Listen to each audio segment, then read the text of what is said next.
सबको मेरा प्यार भरा नमस्कार। फिर से एक बार मैं एक नए ब्लॉग के साथ आपके सामने। आज का ब्लॉग कुछ अलग होने वाला है क्योंकि मैं कुछ दिखाने नहीं कुछ बताने आया हूँ, जो कि मेरे माता और बहनों के लिए है। मैं आज बताने जा रहा हूँ कि हमारे झारखंड की पारंपरिक त्यौहार हरतालिका तीज के बारे में, जो मेरे माता और बहनों को कुछ कन्फ्यूजन हो रही है कि तीज का व्रत कब है, कब करें, क्या विधि है और कौन सा मुहूर्त में पूजा करें। तो मैं इसी कन्फ्यूजन को क्लियर करने के लिए ये ब्लॉग यानी ऑडियो क्लिप बनाया हूँ।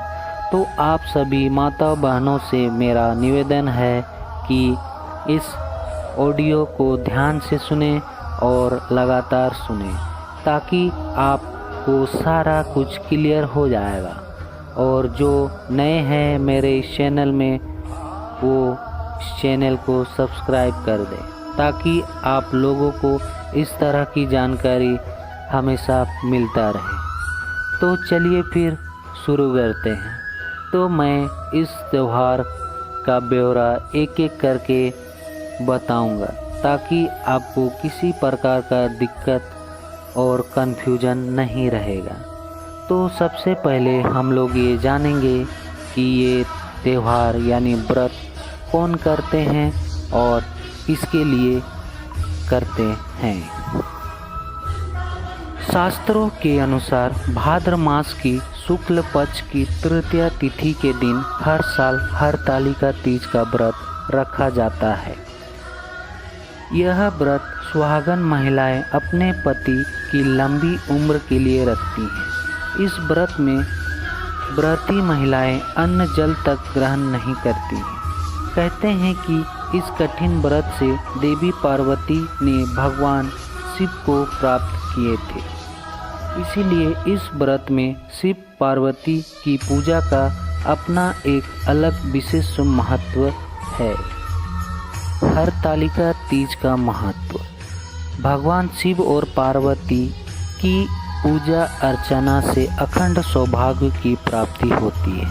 मान्यताओं के अनुसार कहा जाता है कि इस दिन माता पार्वती और भगवान शिव का पुनर्मिलन हुआ था। माता पार्वती ने भगवान शिव को पति के रूप में पाने के लिए बहुत ही कठिन तपस्या की थी। उनकी तपस्या से प्रसन्न होकर माता पार्वती को दर्शन दिए और माता पार्वती को पत्नी के रूप में स्वीकार किए। पूजा की विधि। हरतालिका तीज व्रत की पूजा सूर्यास्त के बाद शुभ माना जाता है। पूजा के लिए भगवान शिव, माता पार्वती और भगवान गणेश जी की प्रतिमा काली मिट्टी, बालू या रेत से बनाकर की जाती है। पूजा से पहले स्थान को अच्छे से साफ सफाई करें और उसे फूलों से सजा लें। इसके बाद वहाँ एक चौकी रखें। इसके बाद इसके केले के पत्ते से भगवान शिव, माता पार्वती और भगवान गणेश की प्रतिमा को इस पर स्थापित कर दें।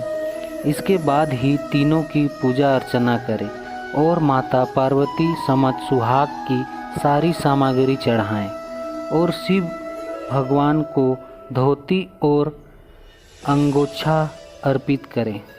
सबसे आखिर में इन चीज़ों को किसी गरीब ब्राह्मण को दान कर दें। अगले दिन माता पार्वती को सिंदूर चढ़ाएं और उन्हें मीठा का भोग लगाकर अपने व्रत खोलें। हरतालिका तीज व्रत के नियम। पहला, व्रत रखने वाली महिलाओं को इस बात का खास ध्यान रखना है कि इस दिन 16 श्रृंगार करना ना भूलें। नए कपड़े पहनें और अच्छे से सज धज कर व्रत रखें। दूसरा, अगर आप इस व्रत को रख रही हैं तो इस व्रत को कुछ साल रख के छोड़ नहीं सकते हैं।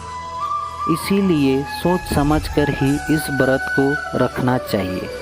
बीमारी आदि के कारण यदि आप यह व्रत न रख पाएँ तो आपकी जगह आपके पति इस व्रत को कर सकते हैं। तीसरा, इस दिन रात में जगकर भगवान शिव पार्वती की आराधना करनी चाहिए।